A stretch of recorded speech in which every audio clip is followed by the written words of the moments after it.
I'm really talking to you so concisely at the moment. Anyway.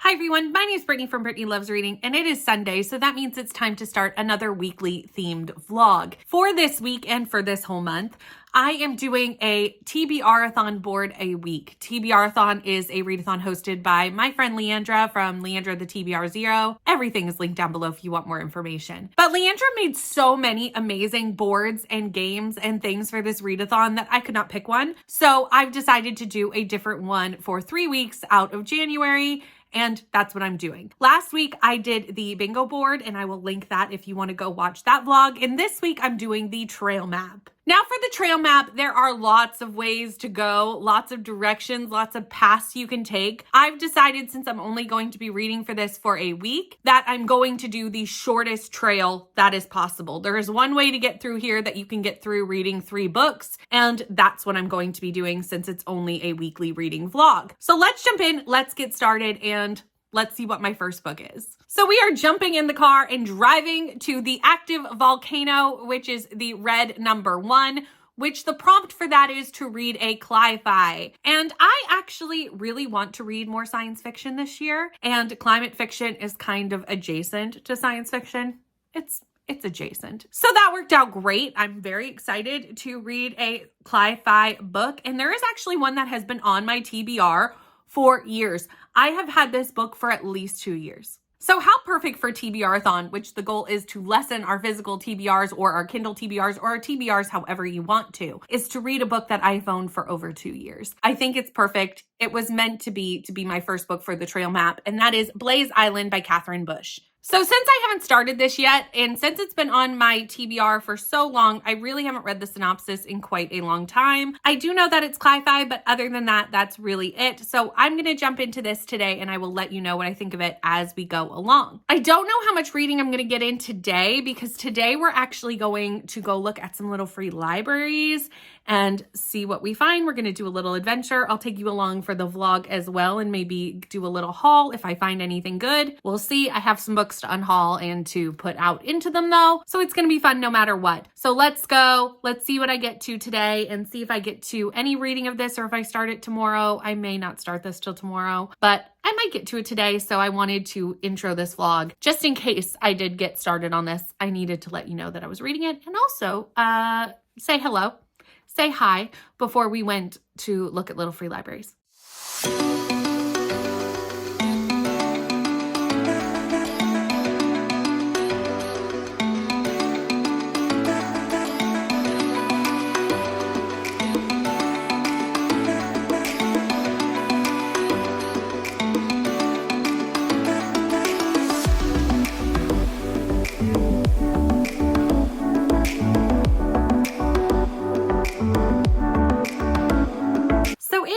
Monday now. I haven't talked to you since yesterday, but I am now 114 pages into Blaze Island, so I know a little bit more about what this is about. And this follows Miranda and a little bit Caleb. I don't know quite how Caleb's going to play into this, but we go between the 2 perspectives. But at this point, I mostly see it from Miranda's perspective, and I've only been with Caleb for a little bit. So with Miranda, from what I can tell, I would say these characters, Miranda and Caleb, are in their late teens, kind of around 17, 18, 19 years old. It doesn't tell me in the book, but I'm just kind of doing maths around the timeline and coming to that conclusion. So Miranda lives with her father on Blaze Island, and we see Miranda in 2 timelines a little bit. We see kind of flashbacks to her old life. So her father, before they lived at Blaze Island, was a world-renowned climate scientist who worked at Princeton University as like a professor and researcher, etc. This was during a time, this was about 10 years ago, when he stopped being a climate scientist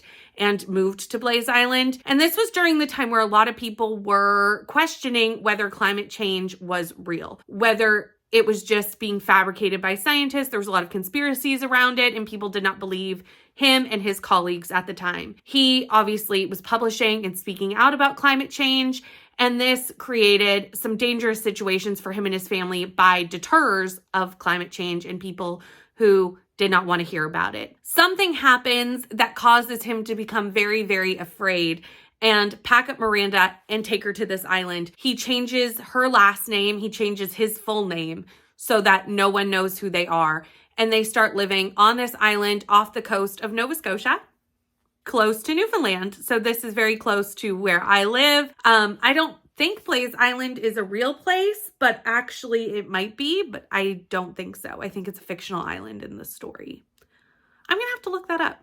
Anyway, we see that in flashbacks. So that's not really where we are in the timeline right now. In the timeline right now, we are about 10 years from that point, and Miranda is on Blaze Island. She's, like I said, in her late teens, and she is at her father's house when a hurricane comes up the coast. And we're seeing now the effects of climate change 10 years past what he was saying would happen. And we're seeing these very horrible hurricanes. We're seeing floods, drownings, horrible storms, all sorts of things happen on the mainland. But this time the hurricane comes closer to the island. With that comes a stranger. He is on the island when the hurricane hits.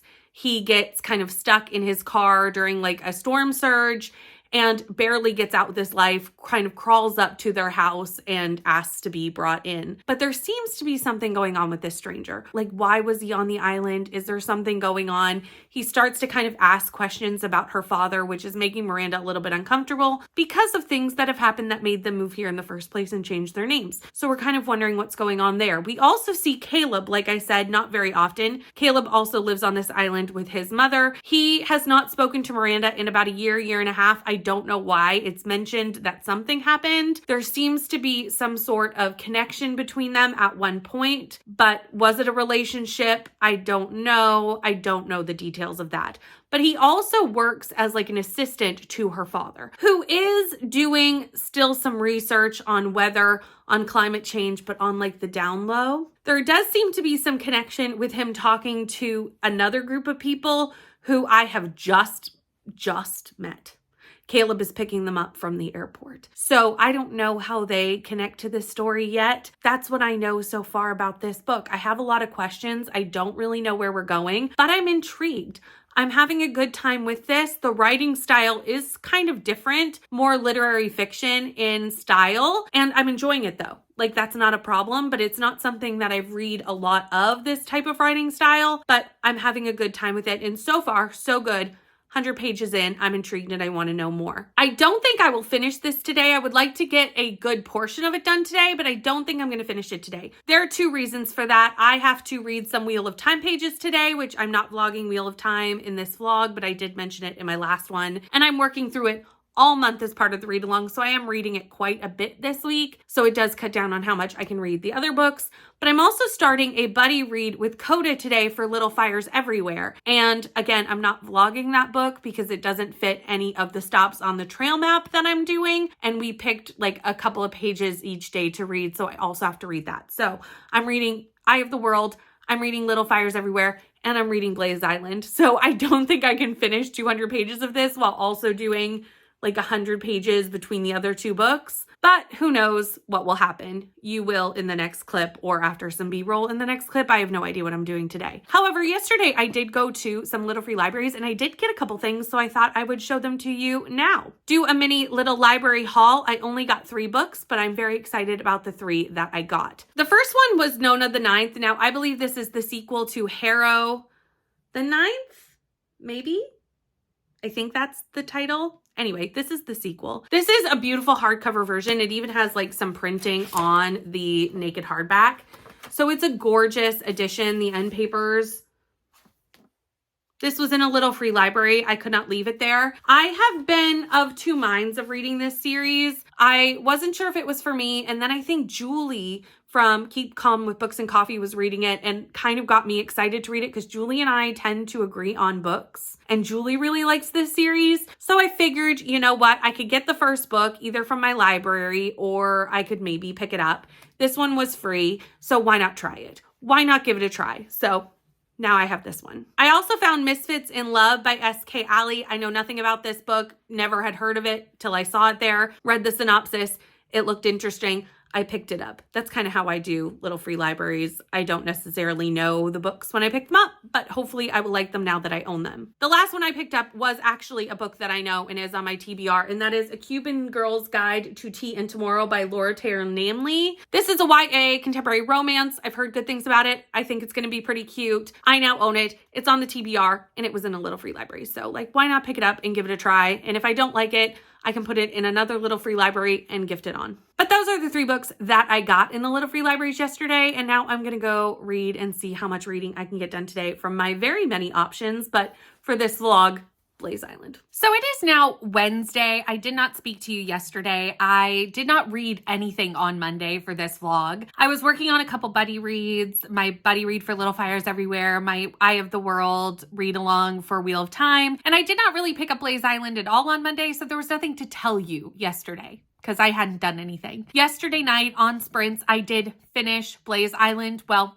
almost. I had 12 pages left of Blaze Island when sprints ended last night, so I finished after sprints was over. And I did like this. I ended up giving it 3 stars. And I can't really talk about what the conclusion of this book is because obviously that would be spoilers. But in this book, we follow Miranda and Caleb, which I talked about in the last clip. And as we go through this book, we find out what is going on with her father now that he's been on Blaze Island for 10 years. He's been watching the climate get worse and worse. He's feeling depressed even over that and knowing that things need to be done, but not really knowing what needs to be done or how to go about it. He feels like he doesn't really have any way to go back into the climate world. And we see Miranda kind of find out what he's been doing while on the island because he has been doing some things. He's been tracking the weather. He's been looking into solutions. He's got some ideas, and now there's people that he's brought to the island to tell about his ideas. We find out more about these people. We find out more about what's going on, and we kind of discover that maybe not everything is on the up and up. And we see Miranda and Caleb kind of processing that and seeing what they do about it. In this book, we have a lot of flashback scenes to the past 10 years of Miranda and her father since they've moved to the island. And a lot of times those just appear and there's really no heads up that that's about to happen. And because the past timeline and the current timelines are not that different, I would lose track of what timeline we were in. So as much as I enjoyed the look into climate change and what this book was trying to say, I still found that it missed the mark on the timeline and it became confusing at times. But there were things I liked about it. There were things that I didn't. So 3 stars it is. But I have already started my next book for the trail map. So let's see where we're headed. So we are leaving the active volcano to go to the Cozy Court Cottage, and for this we need to read a Cozy Vibes book. And this month for Nicole from Dusty Book Sniffers Book Club, they're doing a cozy mystery, the first in a series. So I'm going to do that for this prompt, and it is Scene of the Grind by Tanya Kepps. This book, I'm already 50% through. It's a very fast, cozy mystery. It's only a 6-hour audiobook at normal speed. Like, it is very, very quick, and I'm 50% in because I wanted to get to at least the murder and a little past that so that I could kind of tell you what the book was following. So in this book, we follow Roxy. She's recently gone through a divorce. She used to be a lawyer, but she's now decided to open up a coffee shop on this boardwalk in this town. The boardwalk is still under construction. It's just starting to open. There's going to be a grand opening in a couple weeks. So she runs into the contractor of the boardwalk, who is actually her college, like her high school flame. So there's a little bit of sparks flying with that. But also when there is a murder happening, there's sparks flying with like the Sheriff Spencer. So I'm wondering if there's going to be like a little bit of a love triangle throughout the series between Patrick, the old flame contractor man, and the Sheriff Spencer. I don't know, but I'm getting those vibes. So Roxy is at her coffee shop when she decides to go down the boardwalk and check on the bookstore owner, Agnes. She walks in. Agnes is dead on the floor holding a donut from Roxy's store. This kind of causes the police to talk to Roxy because A, she found the body, and B, she had the donut, and C, her aunt is the landlord for the bookstore owner and recently upped the rent on the bookstore. This created some drama between the 2 people. Now one of the 2 people are dead, so obviously her aunt is one of the main suspects. Roxy knows her aunt would never murder someone, so she is trying to get to the bottom of who actually did. And that's what we're following in this story, is Roxy finding out who murdered the bookstore owner. This is a really, really cute, cozy mystery. It's reading very, very quickly. I'm enjoying my time in this little, tiny, small town where everybody kind of knows everybody and everybody kind of knows everybody's business. She's hiring like this woman named Bunny to also work in the coffee shop. So I'm assuming Bunny's going to be kind of a long-running character in this series. And Bunny is like 70 years old. So she's quite an interesting character, and I think going to be a good addition to this cozy series as we go on. But that's what I know right now. I don't know who has actually murdered the bookstore owner. I'm assuming it's not the aunt, because I think the aunt's going to be a pretty big player in the books. But who knows? Who knows who killed the bookstore owner? I'm going to go find out. But right now, I'm having a fun time. I only have about 2 hours left of this book, so I should finish it tonight. I'm on sprints tonight with Bree from Four Paws in a Books, so I'm going to get some reading done tonight. I still do need to do some Eye of the World, though. I am behind on Eye of the World. I am 2 days behind on Eye of the World. But I kind of want to keep going with this cozy because I'm having a fun time. So we'll see what happens.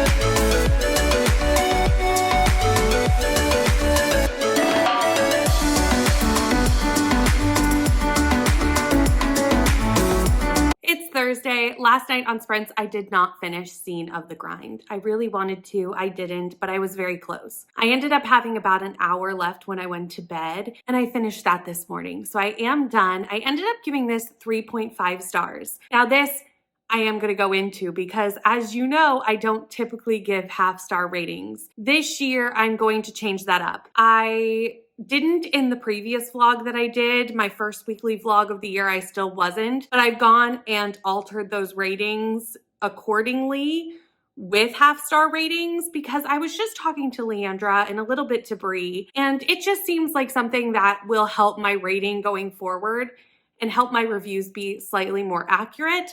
So if you're wondering where half-star ratings came from, here we are. So I gave this 3.5. The mystery and the cozy vibes of this were really, really great. I had a good time with the mystery, with the cozy vibes. This small town is going to be a fun time to stay in. I am going to continue this series with Nicole's book club of reading through this series, at least for a couple of books. I don't know if I'm committing to the entire 15-book series, but I'm committing for right now to a little bit of it. The one thing I didn't love about this book was the romance subplot. I kind of talked about it in the mid-book chat that we did, and I was okay with how it was looking at that time, but it flipped really quickly into an insta-love situation. And wow, I've never seen a love story go so quickly in all my days. It was like 2 days. It was so fast. It was so insta-lovey. It wasn't my favorite thing in the book. However, everything else about this book was a fun, cozy time. And like I said, it did get 3.5 stars. The writing style is really consumable and easy to read. And that's something that I always look for in cozies. You just want to come to cozies for like a fun, cozy time. So, you know, there we go. But that being said, we need to move along on our trip along the trail map. We are going to leave the cottage that we have had a lovely stay in and drive to the Enchanted Forest. For the Enchanted Forest, we have to read a magical realism book or a fantasy book. I am going to read a fantasy book that ended up on Timmy's TBR through my series Spinner Wheel Spaces. So I will be reading One Dark Throne by Kendar Blake. This is the second book in the Three Dark Crowns series by Kendar Blake. In this series, we follow 3 sisters. They are triplets, and they're all potential heirs to this kingdom. Their mother is the queen. They are potential heirs. They were split up as children to different parts of this realm and were raised by different kind of people. They did see their mother from time to time, but they were mostly raised by like maids and nannies. Now they are 16, and it's time to find out who of them is the most powerful to take on this kingdom and be the heir to the throne. How will they decide that? They are going to use their magic to have a fight to the death. Each one of them has a different magic, and they're going to fight each other and see who wins and who survives. In the first book, we do not see that part of the book in the first book. I'm assuming that happens over the next 3 books. It's a 4-book series. So we don't see the fight to the death in the first book. We meet the sisters. We meet kind of their periphery people because each of them have like a different set of periphery people. We get to know the world a little bit. We get to know each of their magics a little bit because each of them do have a different magic. One's a poisoner, one's a naturalist, one's an elemental. And we kind of see who people think is going to win, who people think is the strongest of the 3 sisters. We also see them come out to like a banquet for the people of this town to kind of like officially meet them and see their magic, like a display of their magic, so they can see who they think is going to win. At the end of the first book, there is a fairly large twist. So I'm not going to be able to talk much about the actual plot of book 2 because it would spoil book 1 significantly due to the very large twist at the end of book 1. There was a large twist. There's a large cliffhanger. I'm actually really excited to dive back in. It's been a while since I read the first book. I read it sometime last year. And I'm excited to dive back into this magic system and into this family dynamic of these 3 sisters and see what happens as we go through the next 4 books. I'm only reading the 1 book in this vlog. However, I do have the other 2 ready to go because I'm trying to finish 28 series this year. And I think this is going to be one of the ones that I tackle fairly early in the year, potentially all in January. Anyway, since I can't talk about much of the plot, I don't know how much I'm going to check in with you with this book. I will give you updates as I go along of how I'm feeling about the book, if I'm enjoying this sequel in comparison to the first, etc., how I feel like the author is like pulling us along.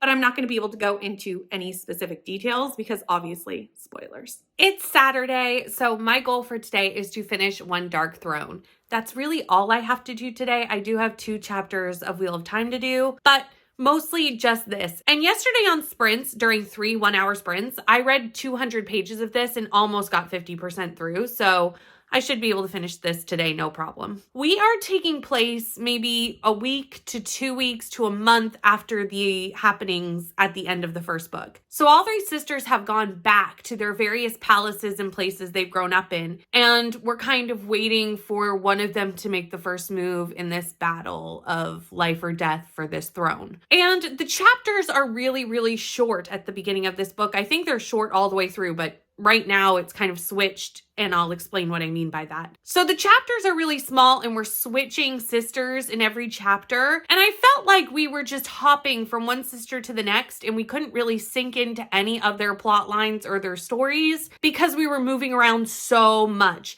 I just wanted to spend some time with one sister or one set of periphery people with the sister and kind of delve into what was happening there versus every 3 or 4 pages switching sisters. I wasn't loving the way that was being written, and I believe if you go back to the vlog where I read the first book of this, I said the same thing.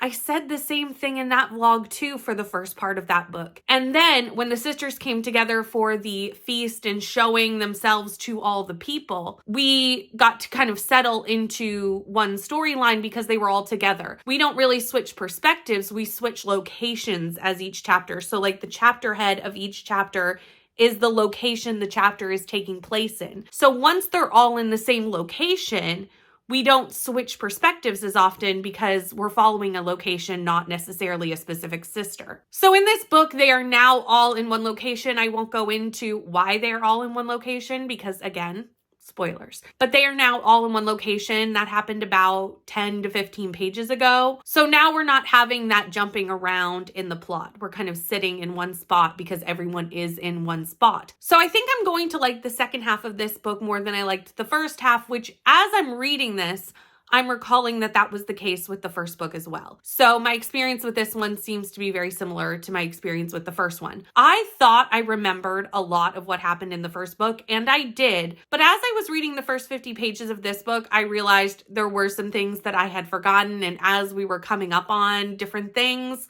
it would remind me of things that happened in the first book. So the first 50 to 70 pages of this, there were definitely times where I was confused for a moment, remembered what we were talking about, and then could go on. That's where I'm at right now with this book, and I'm going to continue it and hopefully finish it today. Like I said, should be doable. However, before I get to reading, I did have a package come, and it's not a book, but it is something that I ordered for an upcoming readathon, so I thought I'd open it with you all and see if I'm happy with what I ordered. Or at least that's what I think is in here. I could be wrong. I could be wrong about what's in here, but I think it's something that I ordered for the upcoming Battle of the Girl Bands readathon, which is hosted by Rainy Blue Reads. I will link everything for the announcement video down below in this. I am a co-host for Team Cheetah Girls. I love the Cheetah Girls, so that's fabulous. I watched all the movies when I was like a teenager in early college. I don't actually know when they came out, but I was a teenager when the movies came out, and I really did love the girl power, the band. I love them so much. And as part of the readathon, we've decided to do a watch along of the movies, and there was just something that I kind of wanted to have for cozy Cheetah Girls movie nights. So I ordered it. So let's see if that's what's in here. So yes, this is what I thought it was. It is a big cheetah hoodie. It's not an actual hoodie. It's like a knockoff, but you understand what I mean. So it's got the hood, it's got sleeves, and it's a really big blanket to wear during cozy movie nights. I'm very excited to have this. I am ready for the Cheetah Girls watch-alongs. I'm ready to live my Cheetah Girl cozy life and read cozy books while gaining points for Team Cheetah Girls. So apparently today is the day of unboxings. I haven't read much since I talked to you, so we're just gonna open this and see what's in it. I think it's my Atlas 6 pre-order, which is a couple days late, but that's okay. I have no plans on reading it right away. I probably should, but I don't. I think we're actually going to be reading this as part of an extra for B&K since we read the first two books together. I think in March. I think that's the plan. And that is what this is. It's the Atlas Complex by Olivia Blake. I assumed that's what this was. I loved the first book. I gave it 4 stars. It was a very high 4-star. The second book I didn't love so much, but I think it was just because it's a middle book. It had middle book syndrome. It's just the third book wasn't out yet, so you can't tell that that's what the problem is, but I think that's what it is. I'm hoping once I read this, it's obvious that the second book was needed to get us to whatever happens in this book, and it's just a middle book to link the first book to the third book, and it's all needed information, but in and of itself, that book is not as great as the other two. That's what I'm hoping happens when I read this book, because I have high hopes that the third is as good as the first, or at least, you know, up there, or maybe even better. We'll see what happens when I finally get to it. I think earlier in the vlog, I was saying Kendar Blake for the author. Now that I've listened to the audiobook, I do realize that it's Kendari Blake, and I will fix my pronunciation for the future of any video that I do. But Kendari Blake does it again. I remember this from the first book. The cliffhangers and the way that they wrap up a story and make you just instantly want to pick up the next book is just in this book as well. It was such a great ending, and it left me just wanting to know what's going to happen next. Last time I read this book, I couldn't go right into the next one. I wasn't prepared. I didn't have the audiobook, and I think I was filming another vlog that had like nothing to do with this series, so I couldn't. And that's partially the case for right now, but it's also not the case, because this week I'm filming for To Be Rolled for the TBRathon vlog. I'm now done the trail map with this book. So this is the end of the vlog, by the way. I'm really talking to you so concisely at the moment. Anyway, but I've already started my To Be Rolled vlog for next week. So next week you will see me play the To Be Rolled board for TBRathon now that I'm done the trail map. So in theory, I could maybe get the next book of this into that vlog. Depends on what roles come up. I do not know. But if not, I have the entire last week of the month to mood read, and I will really be trying to stay in this world and finish out this series either the end of January, early February, because now that I'm fresh in the world, I don't want to lose that. I kind of mentioned that earlier, that I found that the first part of the book, it was choppy, and I still agree with that. But I think some of it was that I didn't fully remember what was going on when I left them. It had been a while since I picked up the first book, and a lot of it took a second for my brain to catch up and remember exactly what happened. It remembered the big things, the big points, and the cliffhanger I remembered. but the little bits I had forgotten. So now that that is all really fresh in my brain and I really remember everything that happened in this book, I just kind of want to finish out the series. I want to just finish and know what happened because I think I'll enjoy books 3 and 4 even more if I just stay immersed in the world. I'm going to give this 4 stars. The ending has to be 4 stars. I was debating 3.5 until I got to the ending, and the ending 4 stars. 4 stars, everyone. And I really do hope that I roll something for To Be Rolled to get the next book of the series in this week. We'll see what happens. I don't know if I will, but we'll see. I didn't for my first roll. I've already done my first roll. I've already started my first book. I didn't for the first one. But if I don't, it will happen during the last week of the month because I'm not actually vlogging that week. I'm mood reading. And you'll see it in my wrap up if you want to know my thoughts about the rest of this series as I go through it. Will I get both of them done in that last week? I don't know, but I will really try to get at least one, and I would love to get both. We'll see how it goes. It does read really fast, which is nice. I even have it right here. It's sitting right here, the next book. Right here. But that is the end of the trail map. I have finished. I have gotten to the bookstore. We have driven. We have reached the bookstore. We are finished this vlog. Like I said, I am moving on to my next board for TBRathon with To Be Rolled. And if you want to see that, that will be out in a week from this vlog. So you'll see it next week. Thank you so much for watching. Please like, comment, and subscribe, and I'll see you in the next one. Bye.